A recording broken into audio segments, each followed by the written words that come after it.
everyone, this is Rose with the Fragrance Nook, and I am back to talk to you about some new fragrances. So these aren't all the ones that I got, but I wanted to talk to you about the ones I am going to be working with this winter of 2023 going into 2024, so I can bring you some new offerings. So this one is Raspberry Mimosa. It is a Bath and Body Works type, and I got this one from the chemistry store. In fact, all the fragrances I'll show you today I got from the chemistry store. And so this one does smell like raspberry, but it also has a very ginger, champagne, bubbly heart and base note to it. So I'm pretty sure I'm going to put this in my new line that I am debuting next year. Well, I actually have two new lines I'm debuting next year. One is Bougie Breakfast, and then the other one is the Spritzer line that I already debuted some. So this one is going to be coming soon. Pretty much, I am pretty sure that I'm going to have this one as a dry body oil mainly. Once I start blending it out with other things, I'll see what else I can do with it. But I'm pretty sure this one's mainly going to be a dry body oil. So the next one that I have is Honey Almond from the chemistry store as well.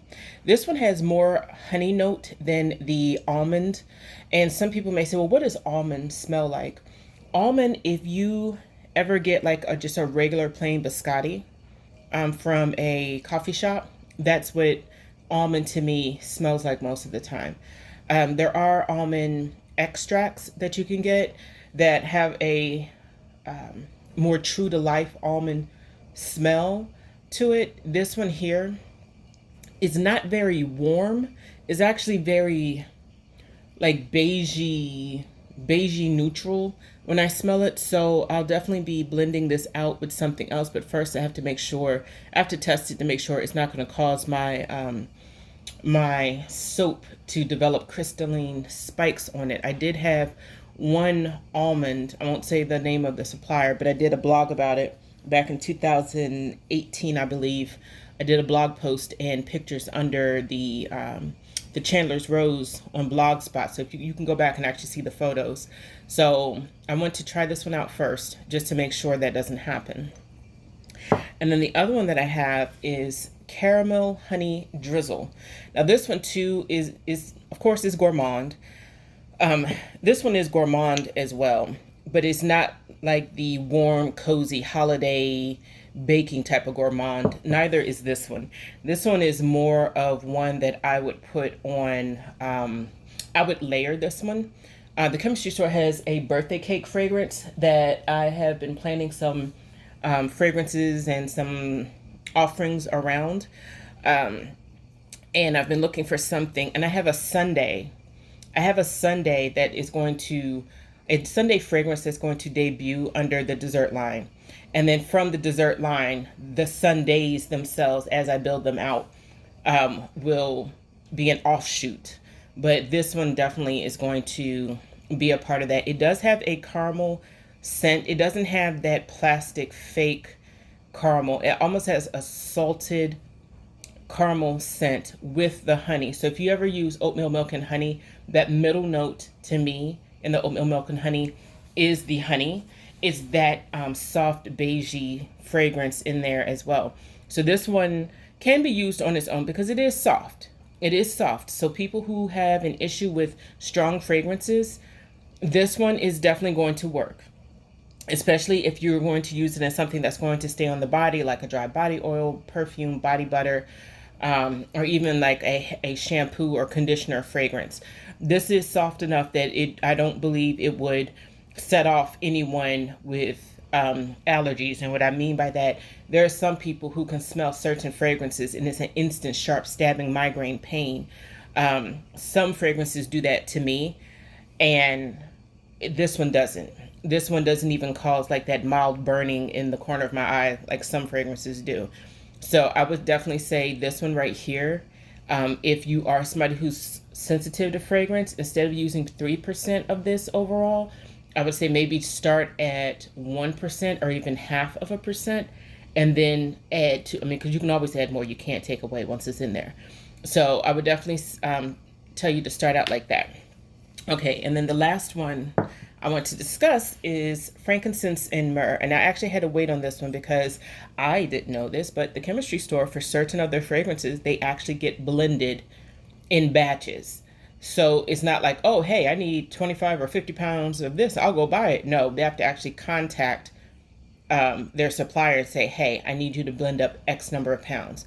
So I had to wait on this one. Now, this one, I have the, what do you call those people? Brambleberry. I have brambleberries. In fact, hold on.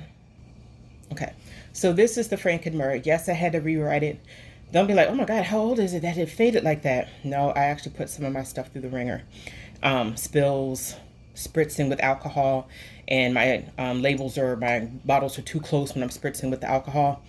It will cause fading like this. So anyway, so this one is more floral in my personal opinion.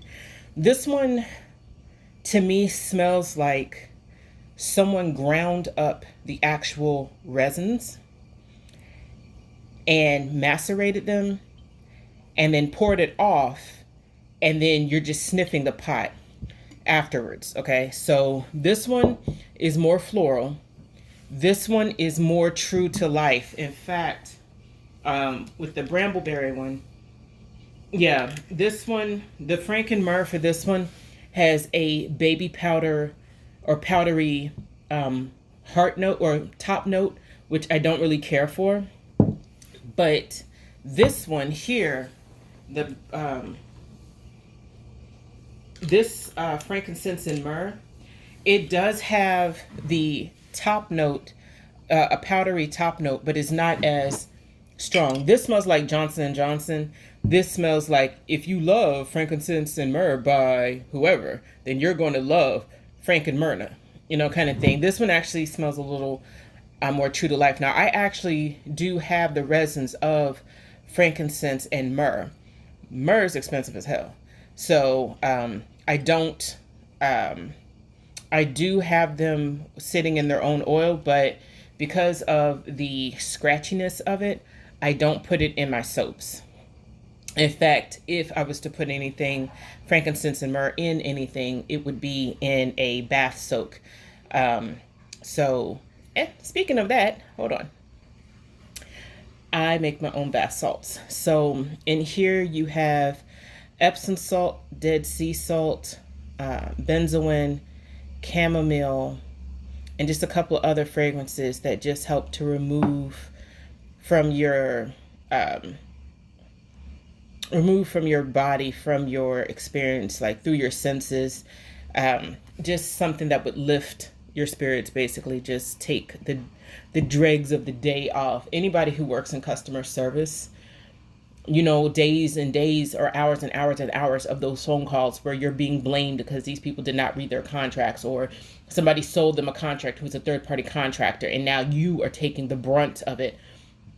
For me, I make my own, well, that's part of the reason why I make my own salts and bath stuff.